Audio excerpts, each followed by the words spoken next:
Shalom, selamat pagi Bapak Ibu semua yang dikasihi oleh Tuhan. Jumpa kembali pagi hari ini dalam renungan khotbah Dina Iman Klase Solo. Kiranya Bapak Ibu semuanya masih dan tetap dalam keadaan sehat, dalam keadaan bahagia, dan dalam perlindungan Tuhan. Bapak Ibu yang dikasihi oleh Tuhan, kita akan bersama-sama mendengarkan firman Tuhan yang hari ini diambilkan dari kitab 2 Samuel pasal 11 ayat 27 sampai pasal 12 ayat 15. Namun sebelumnya kita akan berdoa terlebih dahulu. Mari kita berdoa. Bapa yang Maha Kasih, yang Maha Kuasa, yang Maha Pengampun, yang Maha Pemurah, yang kami kenal dalam nama Tuhan Yesus, kami mengucap syukur pagi hari ini Tuhan masih memperkenankan kami untuk berjumpa meskipun melalui online. Kami siapkan pendengaran kami siapkan hati kami untuk mendengar dan menerima taburan firman-Mu. Jamah hati kami supaya dengan rendah hati kami menerima sabda firman-Mu. Dan biarlah hidup kami makin berkenan kepada Tuhan. Di dalam nama Tuhan Yesus kami berdoa dan kami bersyukur. Amin. Saya akan bacakan kitab 2 Samuel pasal 11 ayat 27 sampai pasal 12 ayat 15. Begini bunyi firman Tuhan. Setelah lewat waktu berkabung, maka Daud menyuruh membawa perempuan itu ke rumahnya. Perempuan itu menjadi istrinya dan melahirkan seorang anak laki-laki baginya.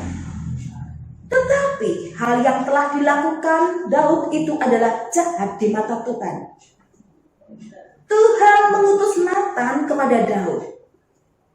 Ia datang kepada Daud dan berkata kepadanya, ada 2 orang dalam suatu kota, yang seorang kaya, yang lain miskin.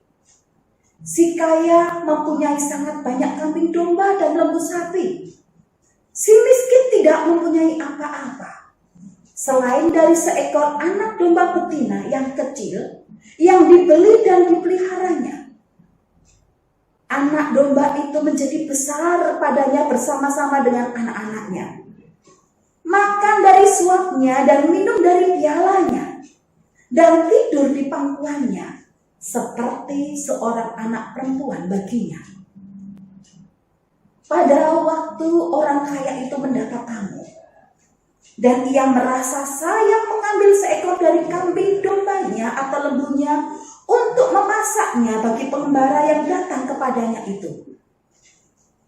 Jadi, ia mengambil anak domba betina kepunyaan si miskin itu dan memasaknya bagi orang yang datang kepadanya itu. Lalu Daud menjadi sangat marah karena orang itu. Dan ia berkata kepada Nathan, demi Tuhan yang hidup, orang yang melakukan itu harus dihukum mati. Dan anak domba betina itu harus dibayar gantinya 4 kali lipat. Karena ia telah melakukan hal itu. Dan oleh karena ia tidak kenal belas kasihan. Kemudian berkatalah Nathan kepada Daud, engkaulah orang itu. Beginilah firman Tuhan Allah Israel. Akulah yang mengurapi engkau menjadi raja atas Israel. Dan akulah yang melepaskan engkau dari tangan Saul. Telah kuberikan isi rumah tuanmu kepadamu, dan istri-istri tuanmu ke dalam pangkuanmu. Aku telah memberikan kepadamu kaum Israel dan Yehuda. Dan seandainya itu belum cukup, tentu kutambah lagi ini dan itu kepadamu. Mengapa engkau menghina Tuhan dengan melakukan apa yang jahat di matanya? Uria, orang Het itu, kau biarkan ditewaskan dengan pedang. Istrinya kau ambil menjadi istrimu, dan dia sendiri telah kau biarkan dibunuh oleh pedang Bani Amon. Oleh sebab itu, Pedang tidak akan menyingkir dari keturunanmu sampai selamanya. Karena engkau telah menghina aku dan mengambil istri Uria, orang Het itu, untuk menjadi istrimu. Beginilah firman Tuhan, bahwasanya malapetaka akan kutimpakan ke atasmu, yang datang dari kaum keluargamu sendiri. Aku akan mengambil istri-istrimu di depan matamu dan memberikannya kepada orang lain. Orang itu akan tidur dengan istri-istrimu di siang hari. Sebab engkau telah melakukannya secara tersembunyi. Tetapi aku akan melakukan hal itu di depan seluruh Israel secara terang-terangan. Lalu berkatalah Daud kepada Nathan, aku sudah berdosa kepada Tuhan. Dan Nathan berkata kepada Daud, Tuhan telah menjauhkan dosamu itu. Engkau tidak akan mati. Walaupun demikian, karena engkau dengan perbuatan ini telah sangat menista Tuhan, pastilah anak yang lahir bagimu itu akan mati.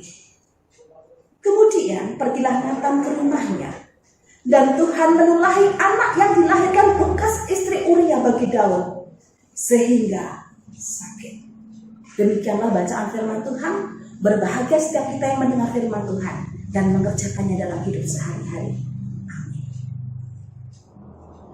Bapak Ibu yang dikasih oleh Tuhan, melalui bacaan hari ini kita diberitahu, kita diberi petunjuk oleh firman Tuhan, kita diingatkan oleh firman Tuhan bagaimana karakter pribadi Allah ditampilkan ketika menjumpai hambanya jatuh dalam dosa. Bapak Ibu, Daud, orang yang dipilih Allah, ternyata jatuh dalam pelanggaran. Lalu bagaimana pribadi Allah, karakter Allah tersebut ditampilkan ketika menjumpai hamba itu jatuh dalam dosa? Yang pertama, Allah memperlihatkan karakter yang penuh dengan anugerah. Ya, siapakah Daud? Dalam bacaan hari ini dikatakan, akulah yang memilih Daud, akulah yang mengurapi Daud. Bahkan firman Tuhan berkata, aku telah menyelamatkan Daud dari tangan Saul. Allah yang memilih Daud menjadi raja. Allah mempercayakan harta berlimpah kepada Daud. Tapi apa yang dilakukan Daud? Ternyata Daud memiliki sifat yang sangat buruk di hadapan Tuhan. Ia memiliki sifat serakah di hadapan Tuhan. Apa yang dilakukannya? Dalam bacaan Alkitab dikatakan Daud berbuat jahat. Kata jahat tersebut memiliki pengertian perbuatan yang membuat Allah memalingkan mukanya. Aromanya busuk di hadapan Tuhan, yang bisa membuat Allah meludah cuk karena mencium aroma perbuatan busuk yang dikerjakan oleh Daud, hamba pilihannya. Ibu bapak, Allah telah menampilkan sosok karakternya yang berlimpah dengan anugerah, berkenan memilih Daud. Apakah Daud dipilih karena dia mampu, karena dia bisa, karena dia tampan atau ganteng, karena dia kaya? Bukan. Tetapi Allah memilih Daud hanya karena anugerah. Allah mempercayakan banyak perkara kepada Daud hanya karena anugerah. Kemudian yang kedua, dalam peristiwa ini juga karakter pribadi Allah ditampilkan sebagai sosok pribadi yang panjang sabar dan berlimpah dengan pengampunan. Coba perhatikan, ketika Tuhan menjumpai perbuatan jahat Daud, Tuhan tidak langsung menggunakan kekuatan kuasanya untuk menyingkirkan Daud, untuk membinasakan Daud. Tetapi Allah memakai seseorang yaitu hambanya Nathan, untuk datang kepada Daud dan menegurnya. Melalui apa? Melalui suatu kisah. Sampai akhirnya Daud dibuat mengerti bahwa pribadi yang jahat tersebut adalah dirinya sendiri. Ibu bapak, coba bayangkan seandainya Allah tidak berlimpah dengan pengampunan. Daud bisa langsung mati karena teguran kerasnya. Daud bisa langsung ditendang dari segala jabatannya. Tetapi Allah kita adalah Allah yang berlimpah dengan pengampunan. Allah yang berlimpah dengan kesabaran. Yang menegur dengan caranya yang lembut. Sampai Daud yang berbuat jahat mengerti siapa dirinya di hadapan Tuhan. Sampai Daud mengerti apa yang telah dilakukannya ternyata menghina anugerah Allah. Apakah Daud diampuni oleh Tuhan? Ya, Alkitab memberitahukan bahwa Allah tetap mengampuni Daud. Daud tidak mati saat itu juga, tapi Allah masih memberi kesempatan kepada Daud. Mengapa? Karena Daud terbuka, karena Daud introspeksi diri, sampai dia berkata, aku telah berdosa kepada Tuhan. Ketika Tuhan menjumpai sikap hati Daud yang mau mengaku dosanya di hadapan Tuhan dengan penuh penyesalan, merendahkan dirinya di hadapan Tuhan dengan hati yang hancur, Allah memberikan tangannya, aku mengampunimu. Kemudian yang ketiga, bagaimana karakter pribadi Allah ditampilkan ketika menjumpai hambanya jatuh dalam dosa. Yang ketiga, Allah menampilkan karakter pribadinya sebagai pribadi yang penuh dengan kedisiplinan. Allah penuh anugerah, betul. Allah mengampuni Daud, ya. Tetapi ingat, Allah tidak meniadakan akibat dosa. Ada konsekuensi akan dosa. Itu artinya pribadi Allah adalah pribadi yang disiplin.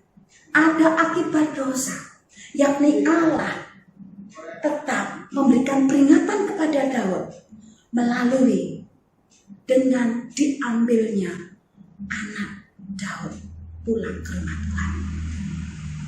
Daud diampuni, iya, tetapi konsekuensi akan dosa tetap berjalan.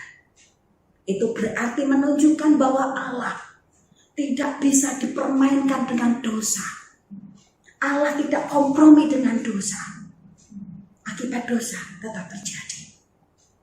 Ibu bapak, ini jadi peringatan bagi setiap kita.